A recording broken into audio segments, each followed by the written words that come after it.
Продуктивността е магическата дума, която всички искаме да постигнем, но често ни се изплъзва.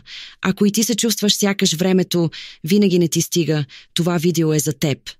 Днес ще ти представя топ 10 съвета за подобряване на продуктивността, които наистина работят и могат да ти помогнат да свършиш повече за по-малко време. Да започваме. Съвет 1. Започни с най-важната задача за деня. Често започваме деня си с по-малки лесни задачи, за да се почувстваме продуктивни. Но реалността е, че това създава само илюзия за продуктивност, без реален напредък. Тони Кови, автор на и 7-те навика на високоефективните хора, казва: ако първо изядеш жабата, всичко останало през деня ще ти се струва лесно.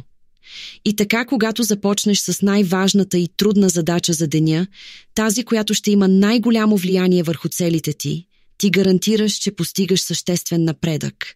Дори и да свършиш само тази задача, вече ще имаш усещането за значително постижение.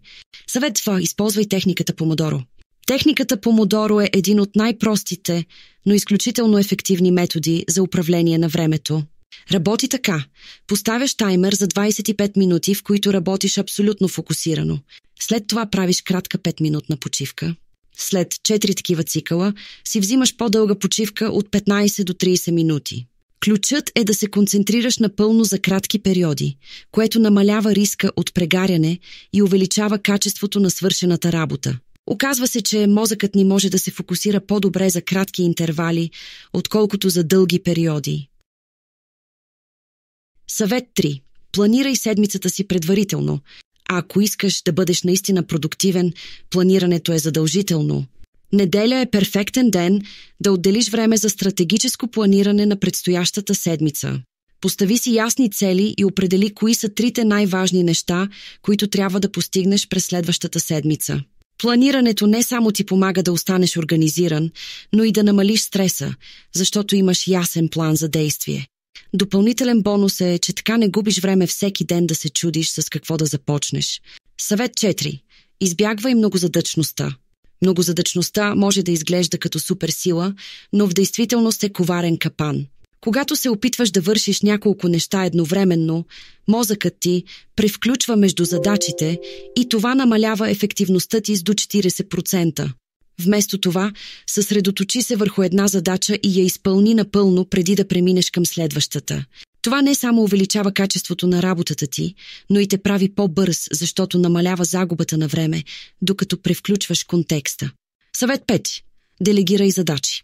Много често мислим, че трябва да направим всичко сами, но това е една от най-големите грешки, които пречат на продуктивността ни. Ако имаш възможност да делегираш задачи на други хора, направи го. Това не означава, че си слаб или неспособен, напротив, това е умението да използваш ресурсите си ефективно.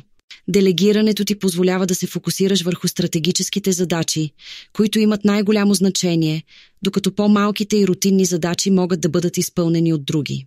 Съвет 6. Използвай принципа 80-20. Принципът на Парето, известен още като правилото 80-20, гласи, че 80% от резултатите ни идват от 20% от усилията. Това означава, че не всички задачи имат еднакво значение. Определи кои са онези малки 20%, които водят до най-големия напредък и се фокусирай върху тях, а всичко останало може да чака. Често прекарваме време в задачи, които нямат реален принос към основните ни цели и този принцип ни помага да пренасочим усилията си към най-важното. 7. Създай си рутина. Рутината е твоят таен съюзник в битката с хаоса. Когато имаш установена рутина, мозъкът ти знае какво да очаква и как да реагира. Това намалява времето, което прекарваш в мислене и планиране на следващия ход и автоматизира процесите ти.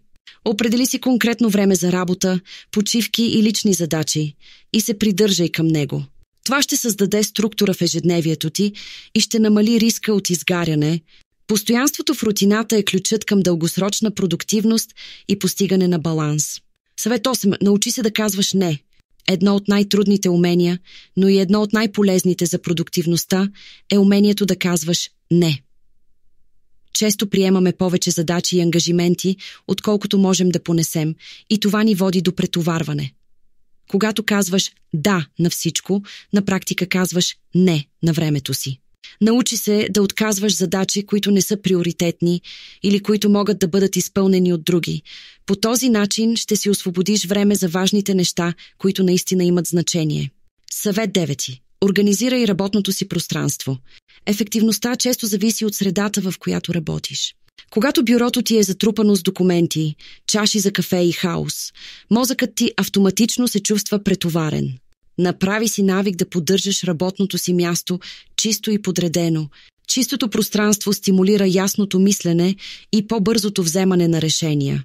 Определи конкретни места за всичко, което използваш и всеки ден отделяй по няколко минути за почистване и подреждане на бюрото. Съвет 10. Почивай редовно и се грижи за себе си. Продуктивността не е само въпрос на това колко дълго можеш да работиш. Важно е да даваш на тялото и ума си време за почивка и възстановяване. Включи кратки почивки през деня, дълги паузи след интензивна работа и не забравяй да спиш достатъчно. Добрият сън и физическата активност не само ще ти дадат енергия, но и ще подобрят концентрацията и творческото мислене. Грижата за себе си е ключът към устойчивата продуктивност в дългосрочен план. Продуктивността не е нещо, което просто се случва. Тя изисква стратегия и планиране. Използвай тези 10 съвета, за да подобриш ежедневието си и да постигаш повече, без да се чувстваш изтощен. Кой от тези съвети ще пробваш първо? Сподели в коментарите и не забравяй да се абонираш за още видеа с полезни съвети за личностно развитие и продуктивност. До скоро!